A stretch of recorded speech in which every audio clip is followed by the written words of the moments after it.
Hello friends, இன்னைக்கு நம்ம பார்க்க போகிற topic British expansion in India. First question, which Indian state was the first to accept the subsidiary alliance? துணைப்படை திட்டத்தை முதலில் ஏற்றுக்கொண்ட இந்திய மாநிலம் எது? Answer, Hyderabad. Next question, who was the Governor General during the revolt of 1857? 1857 ஆண்டு கிளர்ச்சியின் போது கவர்னர் ஜெனரலாக இருந்தவர் யார்? Answer, Lord Canning. Next question, which charter act ended the monopoly of the East India Company in India except in the tea and China trade? தேயிலை மற்றும் சீன வர்த்தகத்தை தவிர இந்தியாவில் கிழக்கிந்திய கம்பெனியின் தனி உரிமையை முடிவுக்கு கொண்டு வந்த சாசன சட்டம் எது? Answer, charter act of 1813.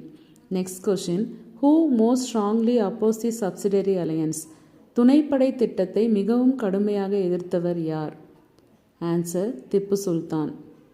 Next question, which battle made the English East India Company a political power in India? எந்த போர் ஆங்கில கிழக்கிந்திய கம்பெனியை இந்தியாவில் ஒரு அரசியல் சக்தியாக மாற்றியது? ஆன்சர், பேட்டில் ஆஃப் பிளாசி இன் 1757. அவ்வளோதான் ஃப்ரெண்ட்ஸ். இந்த வீடியோ உங்களுக்கு பிடிச்சிருந்தா லைக் பண்ணுங்கள், ஷேர் பண்ணுங்கள். மறக்காமல் விகே ஹிஸ்டாரிக் லென்ஸை சப்ஸ்கிரைப் பண்ணுங்கள். தேங்க்யூ.